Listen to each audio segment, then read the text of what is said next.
Okay, we are live. Okay, we are very welcome to our online event, Insight Matters into Parenting, as part of the official Dublin Pride Festival of 2021. My name is Dil Vikramasinghe, and I'm a broadcaster, trainee psychotherapist, and founder of Insight Matters, a psychotherapy, counseling, and wellness center based in Dublin's Capel Street, which many of us would affectionately call Gable Street. Because let's face it, it's extremely gay, especially in the last few days because it's been pedestrianized and there's rainbow flags coming out of practically every building. So it's fabulous. I started Inside Matters with Anne-Marie, my wife, just over a decade ago, and now we have nearly 100 therapists working in our practice, and together we call ourselves a tribe, and we have the privilege of supporting the mental health and wellness of over 600 clients weekly, nationally and internationally. Do join us for a series of Pride Talks that we have organized, all aimed at empowering you to take charge of your own mental health and your wellness. So every Tuesday, here on the Dublin Pride YouTube channel and Facebook page, I've been joined by guests for free talks and workshops where we will combine insights and practical tools that can help enhance your overall well-being. The first week we had a panel discussion about the mental health of our LGBTQ community, and we had fantastic speakers like Noah Halpin, we had Renee One Medig, and we also had Coletta Regan from LGBT Ireland. And last week we focused on our own mental health, where I delivered a talk with very practical tools and what you can do straight away to look after your mental health. And today we're going to talk about parenting. And next week we'll look at mental health in the workplace, whether it's working remotely or returning to work. And if you missed any of these talks, don't worry, because they're all recorded and they're available on the Dublin Pride Facebook and YouTube channel. So do get in touch with us. You can email us at info@insidematters.ie, visit our website at insidematters.ie, or you can follow us on Twitter and Instagram.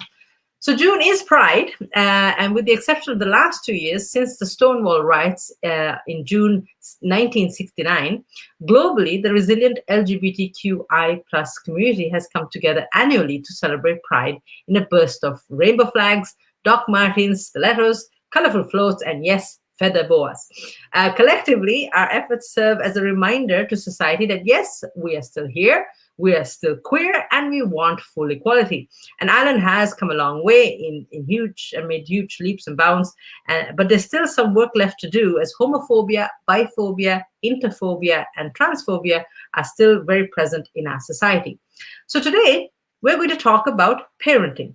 Are you a parent who wants to actively create an LGBTQI plus affirming home where your children can feel safe to talk and explore topics around sexuality or gender? Are you a parent of an LGBTQI plus person who recently came out to you and are struggling to find your own footing? Are you a member of our community who's thinking about becoming a parent or is already a parent? So today's conversation is going to explore all of these, and we are very lucky to be joined by Inside Matters' very own relationship and parent mentor, Aoife Ryan. Hello, Aoife. Hello. Now, Aoife, do you have enough pride flags for you? Do you have enough? I know. Can you tell? I like color. I like pride. I really think you should try and put some on the ceiling now. That's the last remaining free space. Yes, I agree. I definitely think it needs something, maybe in like a pillowing effect across the ceiling or something would be nice, wouldn't it?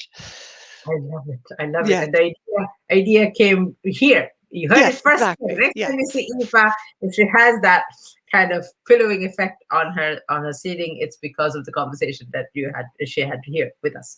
Aoife, so first of all, what led you to become a relationship and parent mentor? Because I think that is a lovely way to start the conversation. Yeah, in a nutshell, my kids. I when I became a parent, I thought that I would just know what to do and that I would just be a parent. And I became a parent a little bit later in life, and everybody said, "Oh, you'll make a great parent. It'll be great." And I had my kids close together, and close-ish. They're 17 months apart. And I discovered after my second child, little girl, was born that it was not what I expected, and I was struggling, and I was grumpy, and I was cross, and I didn't like the person that I was. And I was finding it really hard. And a friend of mine said to me, "Come on along to a parenting course." And I said, "I don't need a parenting course. I'm not going to do that." And I went I along. need to spell out my tea there, because Yeah, that's probably what every parent probably says when they yeah. say, Here's a parenting book or here's a parenting course." Yeah, and I said no, and I went along to the first. It was a 10-week course, and I went along to the first week, and I was so offended by everything that was said that I rang up the person who was doing the course afterwards, and I gave her a piece of my mind, and I told her it was rubbish, and I was never coming back. And I went back the next week then.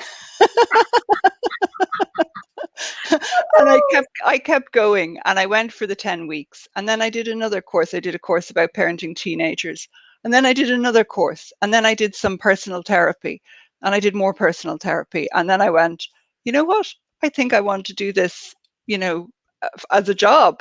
So I went down to UCC, and I did my degree down there, and here I am. And continuing my studies as well. So it's led me on, my children have led me on this journey that I never expected to be on, but I'm so grateful for it. Well, they really are our greatest teachers, aren't they, Aoife? Absolutely. Yeah. I mean, in every way. They I think they reflect things back to us about ourselves that at times are very painful, when we see things, and it can really trigger us and be extremely painful. But there is such opportunity for growth on a personal level, as a parent, as a family. If we welcome it, and if we look at it as an opportunity, there's really so much space for transformation in that. And our kids are so incredibly wise, if we listen to them. Absolutely. Loads of lovely warm messages for you, Aoife. Orla O'Doherty says, "Hi, Aoife. So great to see you." We have D. Gardner saying, "Great to see you, Aoife." Krisha Byrne, a great friend of mine. Lovely to see you both. And D says, "As a gay woman in County Tyrone, it's great to see Aoife and all equality for all in LGBTQI." So that's fabulous. And Branix is saying Thank hi you. as well. Loads of people watching and sending Hello. very positive vibes our way. But it's so interesting because going back to that, as Krisha says, hashtag our greatest teachers. When I'm in my third year studying psychotherapy, and at some stage, I came across this term tabula rasa, the clear slate. That's Yeah. what we are when we are born. And my immediate reaction was like, that's so not true. Because this whole idea that as parents, we have to, we've been given this clean slate, this child that has absolutely no qualities or attributes of their own, and it's our job now to kind of sculpt this human being. But how wrong are we to even believe that, Aoife? Yeah, absolutely. I mean, our kids come into the world with everything that they're going to need already inside of them. And what we, as parents, I think, strive to do is to accompany them on their journey. So it's not about us molding them, shaping them, telling them what to do. We're not the expert in them. It's accompanying. So we're on our path, on our journey, on our road, and we are beside our children. We're not in front of them pulling them, we're not behind them pushing them, we're not on top of them smothering them. We're on our own path, and they're on their path. And when Mm, things get tricky is because we cross paths, and mm, and we're in each other's business, basically. mm, So I think as parents, we need to recognize that our kids are amazing. They have wisdom, they have creativity, they have power, they have strength, they have all of these amazing attributes. And if we can nurture that and encourage it and enable them to be the amazing humans they are, we're doing them a favor, and they're doing us a great service as well. But we don't need to tell them how to do it. They're perfectly capable of figuring that out themselves with a little guidance, maybe.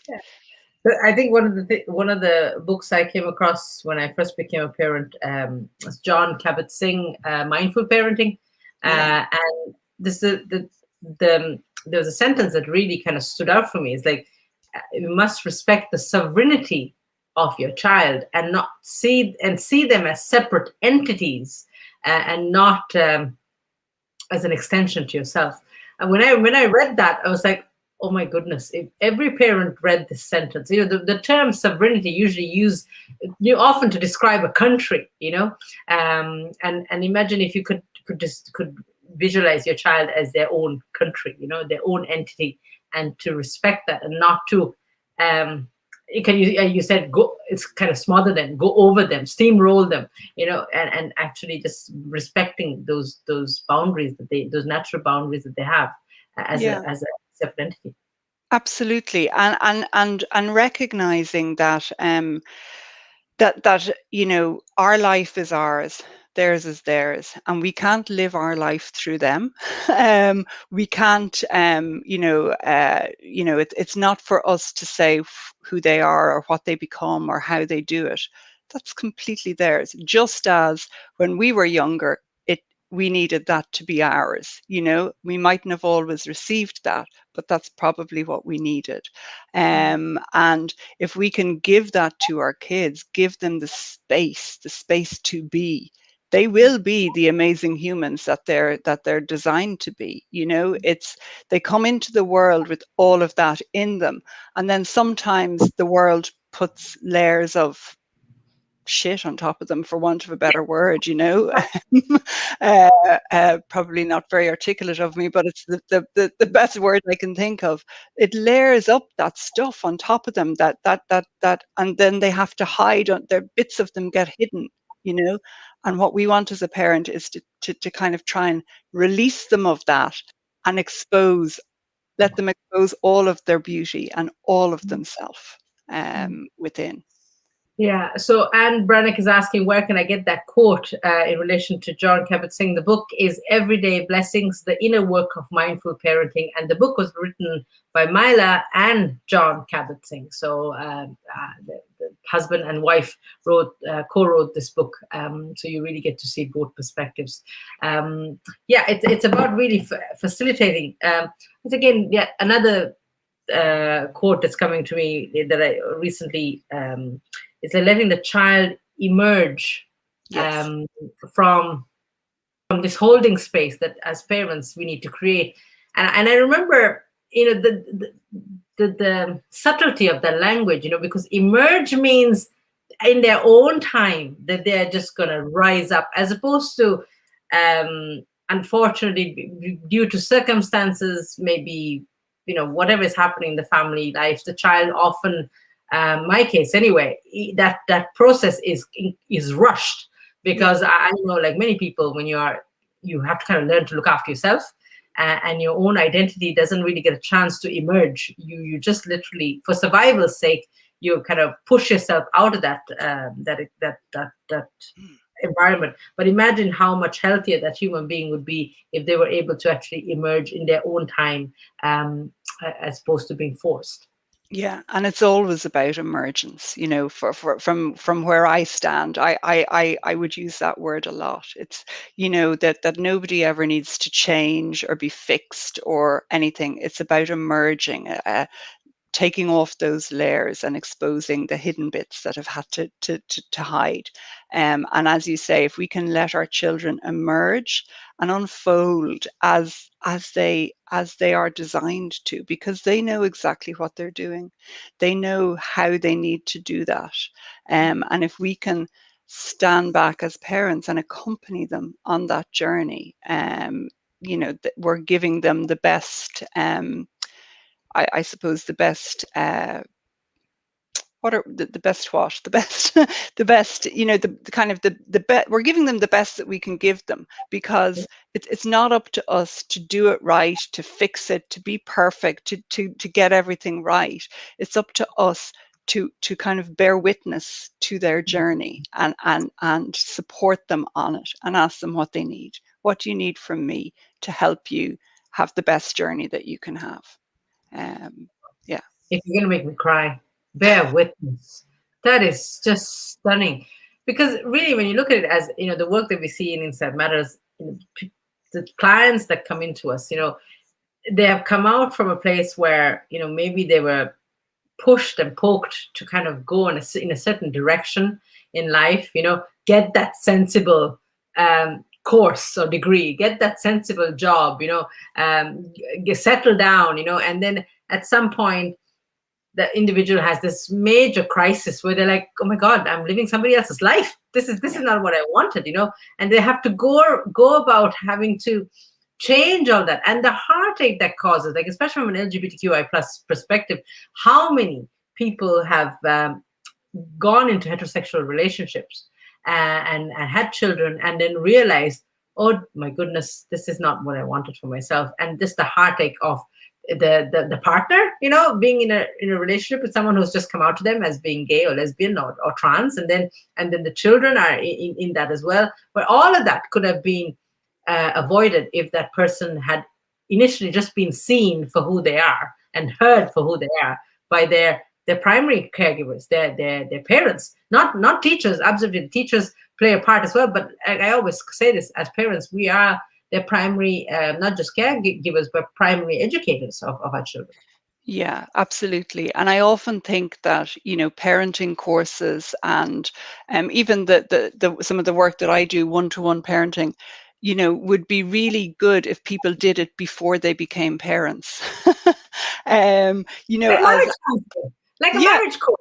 kind of like a pre-marriage course. Yeah, that about parenting and figuring out who you are so that you know kind of why and how you respond to things and to others in relationship, because an awful lot of parenting is about that. It's about how you respond, to what's arising in the family and in your children. And if you're not aware of your own kind of triggers, for want of a better word, and what's arising, kind of what's coming up in you, if you don't have a consciousness around that, then you're not going to you're probably going to react rather than respond. So I do often kind of think, wouldn't it be great if every parent to be did this kind of parenting course or parenting workshop or some work on themselves, I suppose, before having a child? I think that's probably one of the best things anybody could do. And I wish that I knew then what I know now.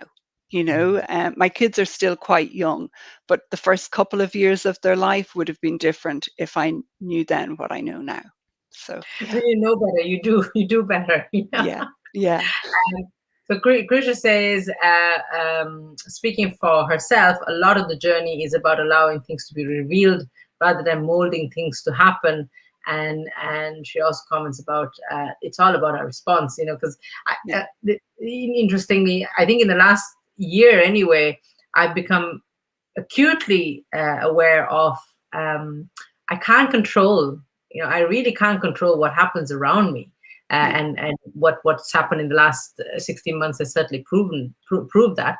But I can control how I respond, and that really has helped me carve my own path, and in relation to being a parent, because I know, like many parents, I feel I am creating my own parenting style, because I realized the way I was parented. It's really, I really don't want to even let any of that kind of, maybe there is certain aspects, but the majority of the way I was parented, I would not use. And it's really difficult when you're trying to reinvent this, because you don't have a template for this. But interestingly, in conversations that you and I have had before, parents don't think that they can actually get help about this. Like, people will happily maybe get support now in relation to their mental health. Couples will get support, speaking of marriage counseling, if they have issues around their relationship. But parenting, I feel like that is the final frontier, where parents feel, I should know this instinctually. Surely I was parented. How hard could it be? Yeah, that it comes naturally, that that we just know what to do. And I think there's two things in that. I think that it does and it doesn't come naturally. There's an instinct that we have, but often society and other people's voices come in. And so we go against our instinct. We go against our natural feeling. We let the kind of the head comes in and our heart is saying, do it this way. This happened for me. I knew that I wanted to kind of do things one way, but then I was a first time mom. I felt a lot of judgment from people around me. The judgment, the criticism, the 10 million voices telling me what I should do. And I listened to those for about 3 years. And then my husband said to me, after I started listening to myself again and we started figuring things out together, and he said to me, thank God you're back. I thought, where were you? You were Where did you gone there go? for 3 years listening to everybody else. But I did. So it's and as you say, we all need support at some stage. And I think there's a lot of judgment around parenting, and that people feel maybe when if they're going for support or going to a parenting course or a parenting mentor, am I going to be judged? Are they going to tell me all the things that I'm doing wrong and what I should be doing instead? And that is so far from how it actually works. It's not about uh, the fact that you're doing anything wrong. It's just sometimes it can be just little shifts in your responses that can really open up things and make things easier for everybody. And it is about that kind of reflective, looking inwards, looking at where am I in this, what's going on, and how can I respond. We can never change the other, but we can adjust how we respond in relationship always. Yeah. Because that's really the I suppose the crux of your work, Aoife, is to help parents. Because I think for years parents tried to have their children live out their dreams. I remember this one moment, my father, many years ago, when I moved to Ireland. Actually, I said I was going back to college, and he was like, "Oh, great, you're going to study law." Because for as long as I remember, he always wanted me to study law, and so many of our family members became lawyers. They actually fought for the independence in Sri Lanka. So, and it was great for him to suggest it, but he went on and on and on about it. And I remember this one point. I was 25 when I moved to Ireland, and I said it to him as, Dad, I think you really want to be a lawyer, because he didn't get a chance to train, and he actually went off and trained to be a lawyer at the age of Wow. 54, which was amazing. But that's what your work is to help the parent meet their own needs without asking their child to meet them for them. Absolutely. Yeah, absolutely. It's not our children's responsibility or job to meet our needs or be responsible for how we feel. That's our job, as the adult there, to take responsibility for your needs, to meet your own needs, and to know that your needs are worthy of being met. Oftentimes parents, and we hear it a lot, and even the government's policy is children first, which is, I'm not in any way saying that that's not important, but parents first. If parents are looked after and cared for with kindness and compassion and love, then they're going to be in a place to look after their children with kindness, compassion, and love. So when parents are cared for, their children are going to be cared for. I know in my own life, when my needs are not being met, when I'm not looking after myself, when I'm not engaging in self care, when I'm not getting, maybe the sleep that I need, or just saying no when I need to, then I'm more irritable with the kids, and they do something and I go, "Rah, rah, rah, rah, rah." I know, and it's like, and they're looking at me kind of going, Mom. I'm like, okay, that's about me. That's because I'm tired, I'm hungry, I'm stressed, whatever the reason is. It's not about them at all. That's Mm. always about me. So I think that that's so important, to look after ourselves and to engage in self care. Not, it doesn't have to be a luxury spa weekend, although, if somebody wanted to give me Nice. one, I'd take it. But self-care for me every day is putting on my lipstick, because that makes me feel good about myself. When I look in the mirror and I have my lipstick on, I kind of feel stronger. It's having my cups of green tea. It's watching some trashy TV for half an hour, something mindless, because then I don't have to think. That's all part of my self-care, along with the meditation, the walks, the Zen stuff. There's other stuff. It's dancing in my kitchen on a Friday night. That's self-care, and that's really important. And if I'm not doing enough of that, everything begins to unravel. Yeah. I was a flight attendant for 5 years, and the safety announcement I used to make sometimes 5 times a day was put the oxygen mask first on yourself, because Yes. if you put it on your child, fine, your child will survive, but you'll pass out. So when the plane crashes, you're not there to actually carry your child into safety. Yeah. So put the oxygen mask first on yourself, and something really resonated there about, if the parent is supported, then they're going to be better parents, and that really speaks to the work of maternity rights activists such as Krisha Byrne, who is joining us, who's commenting, and it's the fact that when you're in labor, you're about to give birth. That's when you need all the nurturing and support that you need, because that, I know, for me, when I had this glorious home birth, um, I felt so confident. I was able to do this so beautifully that then it really set me up into walking into motherhood, going, wow, if I could give birth to my child on my own terms, surely I can also be a parent on my own terms. And I have to mention, in this at this moment, there's women who are giving birth to their children in Ireland without their partners because of the COVID restrictions. And this is something that many organizations like the National Women Council of Ireland is really fighting against, because all the top um, politicians have said, yeah, we must remove these restrictions for partners, and yet women are still laboring on their own. So you can just imagine once they have their child, they drive home, and now they have to start parenting. They're going to almost start it on a back foot, because they feel they didn't feel that support, Yeah. because it's a village to raise a child, but as a parent, you need the same support from the village. Absolutely. And I think it is the village supporting the parent to raise the child. It's not the village raising the child. It's the village supporting the parents and the family to do it. And, I have spoken to women in the last year who had very traumatic stories, because of COVID restrictions. They were alone in it. And a lot of people with severe kind of post-traumatic stress as a result, and they're heading then into their parenting journey in that vulnerable, um, hurt place. And Resentful even. yeah, Resentful even.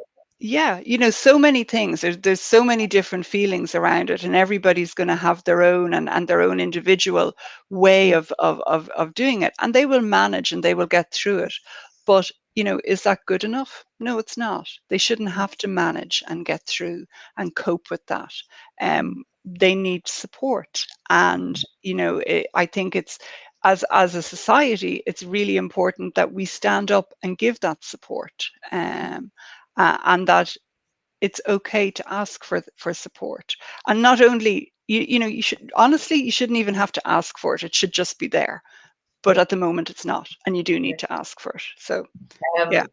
Because the quote that comes to me is, I think, Anna May Gaskin, change the world one birth at a time, Yeah. because that would play a huge part in creating a more compassionate society. Now, being Pride, uh, and I really want to ask this question around, how can parents create an LGBTQI plus affirming home where children can explore topics around sexuality and gender? Because let's face it, up until now, and still even now it's happening, it's up to the burden of information is on the child to suddenly sit their parents down and say, I'm gay, I'm lesbian, or I'm trans, or I'm non-binary, or I'm pansexual. What? I've got the pressure. I remember the pressure coming out to my parents when I was 16, and it was absolutely devastating. Not just having to do it, but also the repercussions. But how can a parent actually create an environment where it's a rolling conversation? It's not like this big moment where you have to build up to it, where it's just part of, like, almost, hey, pass the salt, hey guys, I kind of think I'm gay. How can parents create that LGBTQI plus affirming space?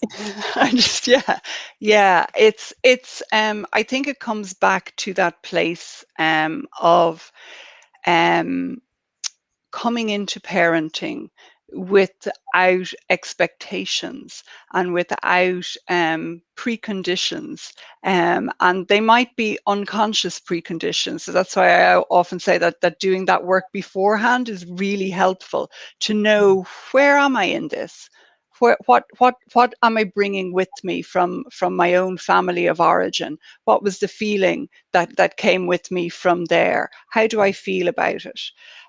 When I came into being a parent, one of the things that I brought with me was that I was the black sheep in my family, and I had this really strong sense of difference is really important, because at home we were all treated the same, and there was good reason for that. For my parents, they did their very best with it, but we were kind of all homogenized, and we all did what the family did, rather than being seen as unique individuals. So when I came into parenting, it was really important for me to have that we're all unique individuals, and we're all different, and we can be whoever we are. And I think starting from that place of, you're you, it doesn't, nothing else matters. You're just you. And one of my kids is trans, and from at the age of 3 said to me, what's a tomboy? And I explained, and they said to me, on the outside I'm a girl, but on the inside I'm a boy. And I went, okay, that's cool, and we just continued on with the conversation. And I remember saying later in the evening to my husband, this is going to be an interesting ride, and at that stage I didn't really know much about what being transgender meant, or anything about that. But it wasn't a big deal. It was just like, this is the unique individual that's in front of us, and we will affirm that, and we will take our lead from this individual, and they can grow in whatever way they need to. So it was really important as a parent to stand back and to stay separate. And I think that's the biggest thing, is staying separate, that separateness, and letting them be just as I want to be, and not have somebody kind of in on top of me as well. Because that's what parents often find. They have to almost go through a grieving process, because they had this idea of what this child was going to be. And it's really quite shocking that even in this day and age, when someone comes out as gay, some parents will say, oh, but you won't be able to have kids. Hello. Last time I checked, I have a uterus, So, but that's the saying. You kind of have this idea of for your children, and sometimes they can be heterosexual and they still not fulfill that ideal, that idea that you have of them. But it's just putting, taking away the idea or that image that you have of the child, and just seeing the child who's in front of you, because Exactly. you miss your child growing up right in front of your eyes if you're focusing on that idea of the child that you hope you have. Yeah, absolutely. It's about it's letting go of all those expectations and ideas and thoughts about, and really asking yourself, how is it that I became a parent? Why did I become a parent? What need was I trying to fulfill there for myself? And Because really there kind of, was a need. There yeah, was a need, because absolutely. especially from a same-sex point of view, it's not something that you could go, oopsie. Yeah, there was Yeah. a team of specialists for us, you know. Yeah, yeah, it's a bit more tricky, isn't it? So there is, I mean, there's a, I think you could talk a long time about that, the biological need, or is it a psychological, emotional, biological, where is it? But there is something there in that, and what expectations do we place with that then, that we then land another layer going on to this beautiful kid who's come into the world with everything they need, but we're, from the moment they've come in, we're putting the layers on them. This is who you're going to be. This is, you'll grow up and you'll do this and you'll do like, even asking like an 8-year-old or a 12-year-old, what do you want to be when you grow up? Like, why would you do that? How could they possibly know? And what does it matter? What does it, excuse me, what does it matter? It's like, just let them grow and be, and like, I changed careers about 15 times, so what? But like, what that question just astounds me, like, just let them be and they'll figure that out as they get there. They don't need to know that, and neither do you. Yeah. That's like, we only figured out recently that I want to be a psychotherapist, and I'm 47, so Yeah. but it's really interesting because I had to ask that question for myself, what was it? Because I met Amory when I was 37, and pretty much the moment we met, I kind of had to start talking about kids because clock ticking, I know I just met you, but I just need to put this topic on the table now because it's going to take a number of years. It's not something that's going to happen next week. And I was right. I was 40, nearly 41 when I gave birth to Phoenix. So it took us 4 years, So, but I remember asking that question. What was it? What prompted me to become a parent? And I know what it was, because I don't have family, like flesh and like real, like other Vikram singers in my life, that are accepting and inclusive and loving and just seeing me. So I think that's one reason why I became a mom. But then I realized very soon, thankfully, I started doing this course quite early on, and I realized the pressure I was putting on this Very. tiny little baby, Yeah, because Phoenix to was the to only love you. other, yeah, to love me. Phoenix was the only Mm. other Vikram singer in my life, and I was like, here I was asking him to give me everything that my family was not able to give me. The pressure. Mm. Thankfully, I've seen the light. Yeah. Yeah, absolutely. But you've seen the light reasonably early. Sometimes it takes a bit longer for people. My tummy is, I'm sorry if anybody can hear it in my microphone. I can just hear my tummy gurgling away here. I'm like, oh my God. What you got to say? Tell me. What have you Settle got to say? down. Settle down. You're okay.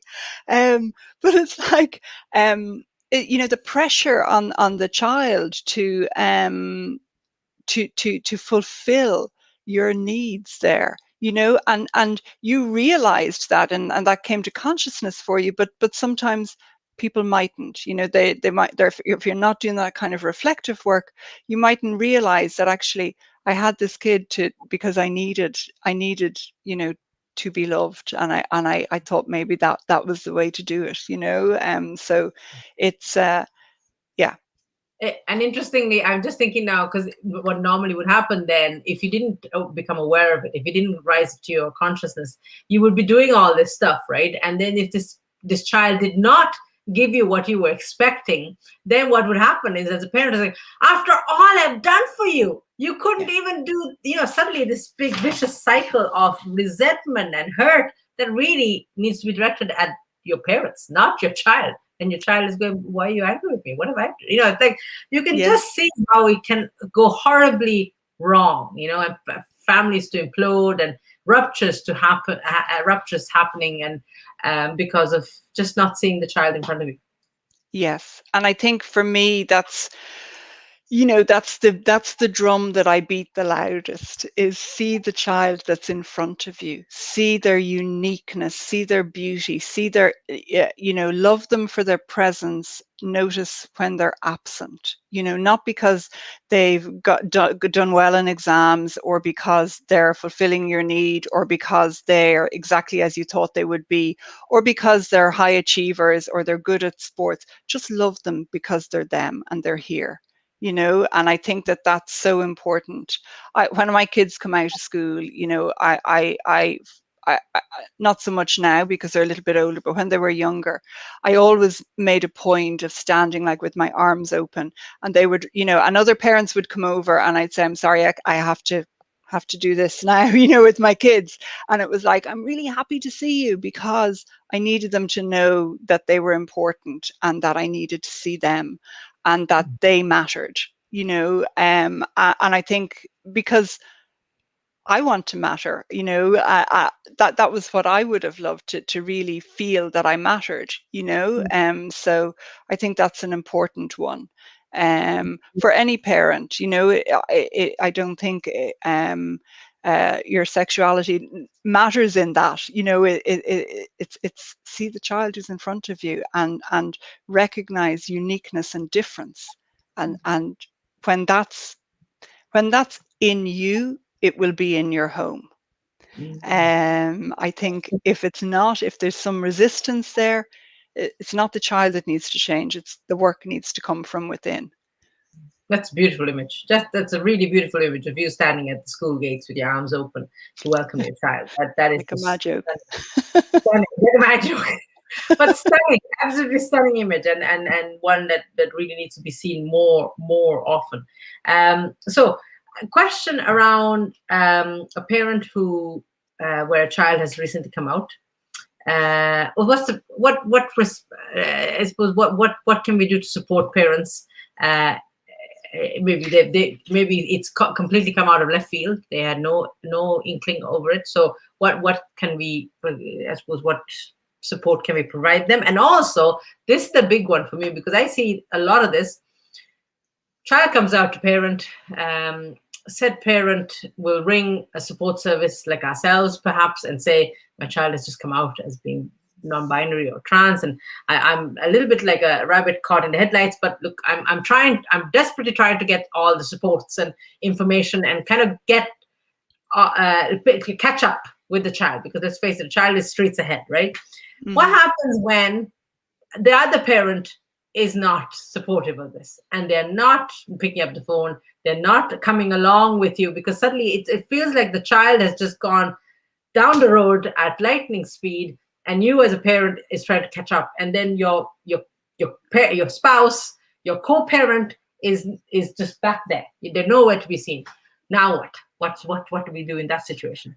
We can't force anybody to go anywhere that they're not ready to go. Not the answer that you were hoping for. Get a bigger rope and swing them along. I don't know. Yeah, you can't, and I think that I think that it's unfair to actually try to do that either. What can happen though is, if you are, so say there's myself and my partner, and I'm ready and I'm willing and I'm able, I can get support for myself, and I can make changes in how I respond and how I am and how I support my child. And the hope then is that the partner witnesses this, sees things going, and kind of comes along slowly, behind you. And maybe at some stage will say, I need some support too. But unfortunately, we can't drag somebody, we can't force them. We can drag them kicking and screaming, but it won't change anything, and it will They only won't build listen. resentment. Yeah, like if you drag them into some kind of sport group or counseling or whatever, they won't be present. They won't engage. No.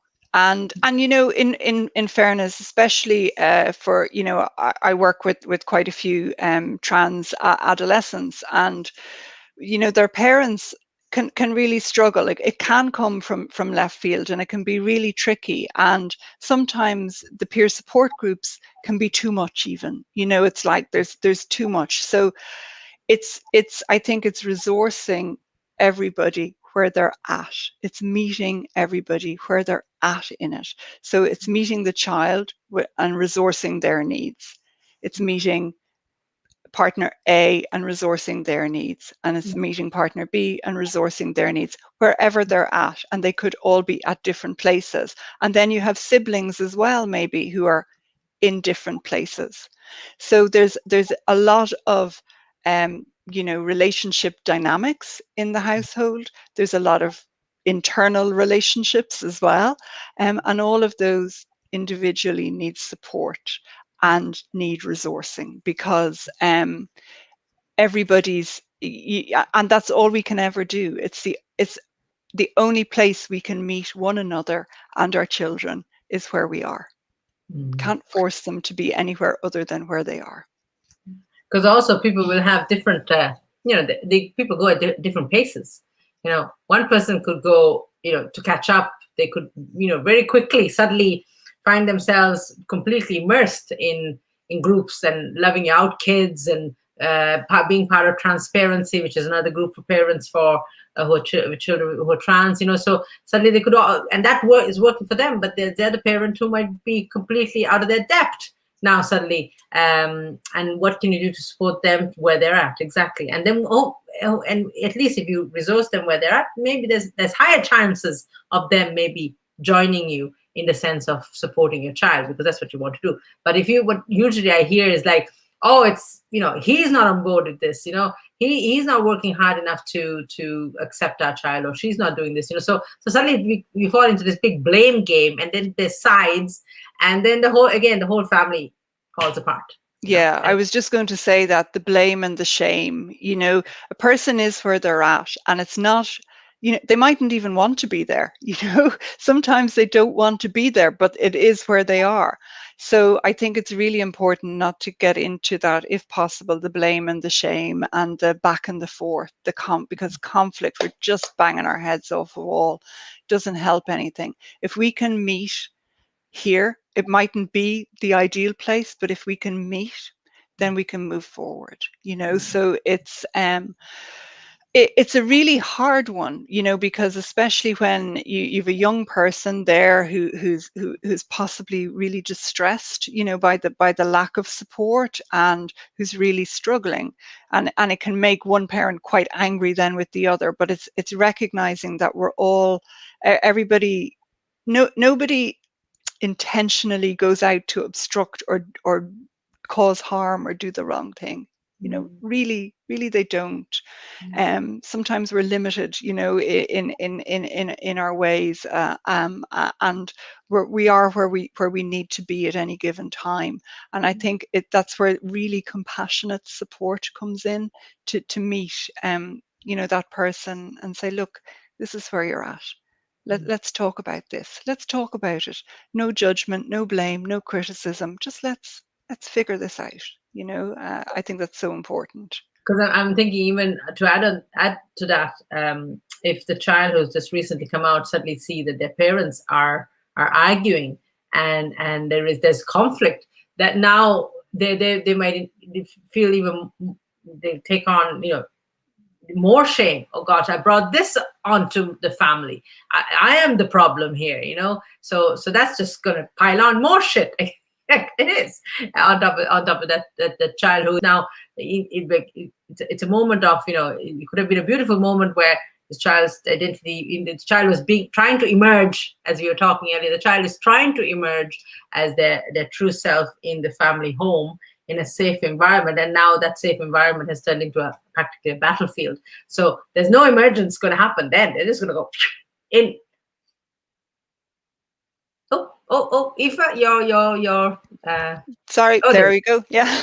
If we can own our own shit, kind of, so to speak, and Theme here. There's a theme here. there is a theme, there's a big theme, but if we can own it and say, this is mine, even to our kids, and say, look, what's going on here is about me. You are you, and you're brilliant, but I'm really struggling with this. And I need to kind of work on this myself, and hopefully I'll be able to meet you where you want me to meet you then.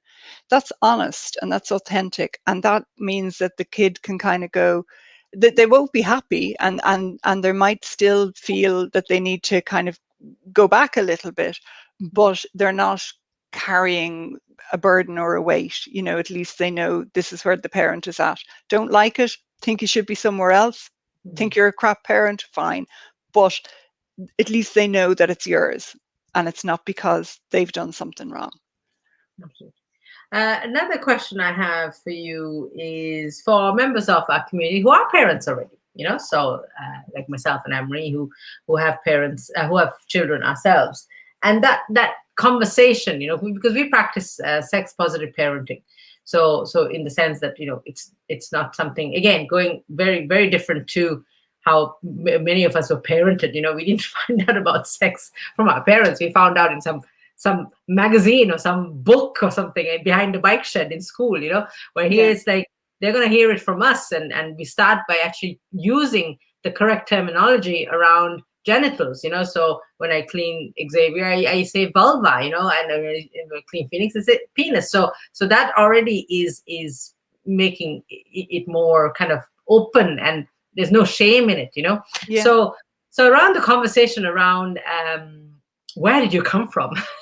Yeah, so that it's two women or two dads, that conversation, what would be your advice in relation to parents having that conversation with their children around how they came about? Yeah, I think it's again, it comes back to what you're comfortable with and what you're not comfortable with, and recognizing that, in yourself. And, for a heterosexual couple, it can be that, dad says to mum, oh, you tell the girls all about that, Yeah, yeah. because, I'm out of here. yeah, I'm out of here, and it's like, well, hold on a minute. Hold on a minute. And that's kind of, well, how is it that dad can't talk about these things, Um, how is it that even in schools, I know that in my kids' school, when they were having the sex talk, that there was some parents who took their kids out of the class, because they didn't want them to learn about these things. It's like, so it's that isn't for any reason other than internal discomfort. So in your kind of a situation, it's like, well, okay, we know what happened, we know what we did. What do we, how comfortable do we feel with it all? I worked with one parent in the past who had a discomfort, that was coming from a family of origin, a lesbian couple, but there was a discomfort around it all, and she found it difficult to speak to her child about it because of this kind of stuff in the background. And when we figured all of the background stuff out, it was like, she's like, oh, I know exactly what I'm going to say. I was like, yeah, you always did. And I think that's, you always know what's right for you to say, but it's figuring the other stuff out so that you're able to say it. Big time. Because I always share this, one thing that therapy has helped me so much from the time I started going in 2006 on and off, but now I've been in therapy for the last 3 years. But yeah, so I remember before I met Anne-Marie, I was in therapy, and I remember at one point this piece of information kind of coming into my consciousness, where I thought, perfectly fine for two women to get married and perfectly fine for two men to get married, but it's not okay for gay people to have children. This was a piece of information that was in me, that had been through indoctrination of religion and whatnot. This was Yes. deeply rooted in me. So thankfully, I was able to, this came to the surface, and I was able to kind of feck it out the window. Yeah. And then thankfully I did, because now I'm a mom and I've got two kids. Now I'm not saying all gay people have to go off and have kids. That was just my choice, so it's what your, you do what you need to do to make your life, live a fuller and more authentic life, and this was what was right for me. But it's interesting, if you have that kind of thoughts in your mind, I would see it being a real barrier to you talking about it openly with your children about where you came from. So Exactly. And you might still have kids, even though you have that kind of sense in you, but the sense of needing to have children is stronger. So you have the kids, but then there's an kind of an internal shame around it. And so therefore it makes it difficult to speak about it. So it's really, again, I mean, sometimes I laugh when I hear myself, because it's like, how should I do this? Well, what does it feel like for you? Because, and I find myself saying that a lot, because that's what it does come back to. What does it feel like for you? Because what it feels like for you and Anne-Marie is going to be different than what it feels like, over here for somebody else. And it has to be real. It Yeah. can't be something made up that comes from a book, or that somebody else says, well, this is what I told my kids, so that's what you should do as well, because that's not going to work. It's going to be all cloggy and feel unsafe and not right. It has to be Absolutely. what's right for you, what feels good for you. So if we're actually coming towards the end, I can't believe we've actually spoken for 54 minutes, and I feel I could talk to you all day. Can I just say, I feel I've learned so much from you. But if it just so finally, just for people, parents out there who are maybe considering getting support, maybe realizing, look, there's nothing wrong in getting support as a parent. Can you give us a little bit of an insight of how a parent and a relationship parent mentor would work with either one parent or two parents? Do two parents have to come together, or how does it work? No, I tend to think that it works better when one parent comes on their own. They can come separately, or one seeks support from me, and the other seeks support from somebody else. I think that, because yes, I think it can work, together, but I think that, for me, it's about the safety, and it's about creating this really safe environment where whatever arises has the space to come up. And if there's a dynamic in every relationship. So if your partner's sitting beside you, sometimes something might come up, and then you just kind of put it away again, because they're there, not because they mightn't approve, or not because they're bad or anything, just because. So I think it works better if somebody comes individually. And really, we just we talk, we figure things out. We look at what's arising in you. We look at your story. We look at